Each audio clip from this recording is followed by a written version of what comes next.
Assalamualaikum warahmatullahi wabarakatuh. Alhamdulillah wassalatu wassalamu ala Rasulillah wa ala alihi washabihi wa man walaha ma ba'd. Segala puji bagi Allah Subhanahu wa taala, Rabb semesta alam.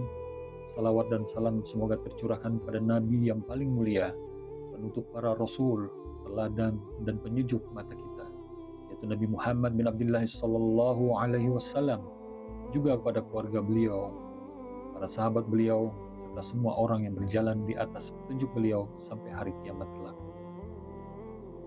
Jiwa manusia yang memiliki dua sisi, yakni baik dan buruk, sangatlah penting untuk diperhatikan. Allah Subhanahu wa taala telah bersumpah dengan sejumlah makhluknya yang agung, yang menunjukkan keagungannya.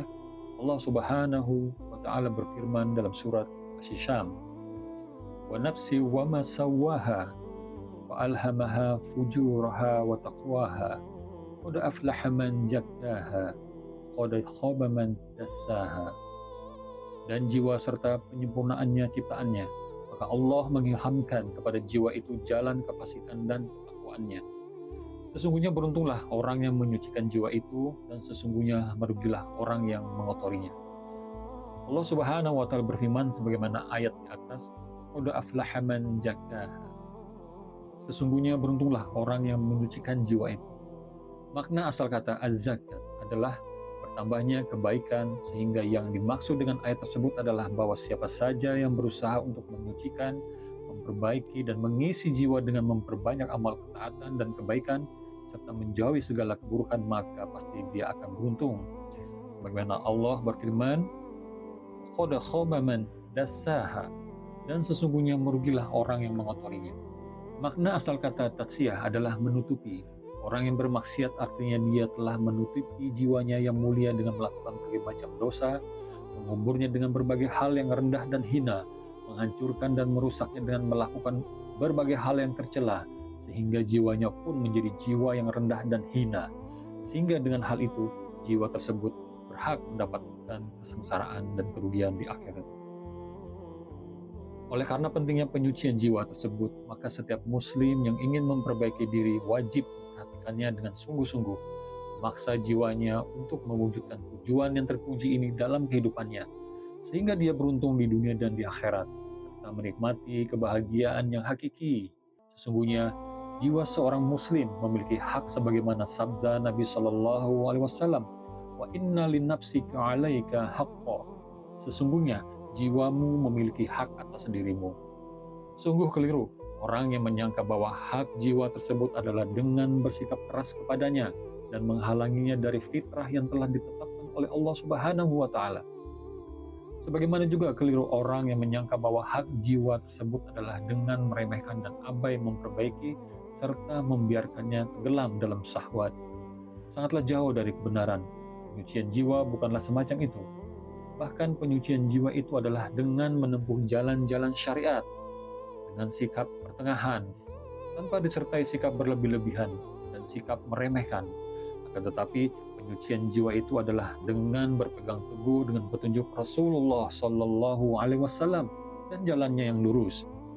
Jiwa dapat dibagi menjadi 3 sifat utama dalam proses penyucian jiwa. 3 tahap ini merepresentasikan tingkat perkembangan jiwa dalam perjalanannya dari dorongan hawa nafsu menuju ketenangan spiritual. 3 sifat jiwa. Yang pertama adalah nafs al-amarah, jiwa yang selalu mengarahkan keburukan.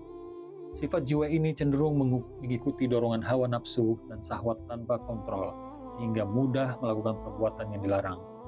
Karakteristik nafs al-amarah seperti mendorong untuk berbuat jahat atau menyuruh pada keburukan, mengabaikan aturan-aturan yang ada pada agama dalam bertindak, terpuaskan oleh kesenangan sesat, senang melakukan sesuatu yang membuatnya senang tanpa memikirkan dampak atau hukumnya, memiliki sifat negatif, cenderung pada sifat takabur, tamak, pikir, dan senang menyakiti orang lain. Sifat yang kedua adalah nafs al-lawamah atau jiwa yang mencela. Jiwa ini adalah tingkatan di mana seseorang mulai memiliki kesadaran moral. Dia akan merasa bersalah dan mencela dirinya sendiri setelah melakukan kemaksiatan, tapi belum sepenuhnya berhasil mengendalikan hawa nafsu. Karakteristik nafs al-lawamah pertama adalah sering mencela diri sendiri, merasa bersalah dan menyesal setelah melakukan perbuatan yang tidak baik atau bertentangan dengan akal sehat. Kedua, tidak stabil, kadang berada dalam keadaan baik, seperti rajin beribadah atau berbuat kebaikan, tetapi kadang juga lalai dan bimbang. Yang ketiga adalah ada dorongan untuk memperbaiki diri, muncul kesadaran dan dorongan untuk memperbaiki diri dari kesalahan yang telah diperbuat. Kemudian, sifat yang ketiga adalah nafs al-mutmainah atau jiwa yang tenang. Ini adalah tahap tertinggi dalam proses penyucian jiwa. Jiwa ini telah mencapai ketenangan dan kedamaian dengan hati yang senantiasa merasa puas dan ridho, serta selalu berada dalam kondisi keimanan dan ketakwaan yang kokoh. Pemilik nafs al-mutmainah selalu berusaha beramal soleh dan senantiasa dekat dengan penciptanya. Allah Subhanahu wa Ta'ala berfirman dalam Al-Quran Surah Al-Fajr, Ya ayatuhan nafsul mutmainnah, irji'i illa rabbika radiyatan mardiyah. Hai jiwa yang tenang, kembalilah kamu kepada Tuhanmu dengan ridho dan diridhoi. Kemudian proses tazkiyatun nafs. Proses tazkiyatun nafs ada dua metode. Pertama adalah takhliyah atau pengosongan. Tujuannya membersihkan hati dari segala sifat tercela dan maksiat atau dari penyakit-penyakitnya. Proses menjauhi segala perbuatan maksiat dari yang besar seperti perbuatan syirik hingga yang makruh. Proses ini merupakan langkah awal yang harus didahulukan sebelum menghiasi diri dengan kebaikan. Bisa melalui proses taubat dan juga mencakup upaya mengendalikan hawa nafsu. Proses yang kedua dari tazkiyatun nafs adalah tahliyah atau menghiasi. Tujuannya adalah untuk menghiasi jiwa dengan sifat-sifat terpuji dan kebajikan, mengisi kekosongan hati yang telah dibersihkan dengan amalan-amalan hati, melakukan amal soleh dan ibadah seperti sholat, membaca Al-Quran, dan berzikir. Dan tentu, kedua hal ini saling berkesinambungan atau saling melazimkan. Dan inilah inti dari tazkiyatun nafs, agar tujuannya yaitu memiliki jiwa an-nafs mutmainnah atau jiwa yang suci. Wallahu ta'ala alam bisawab.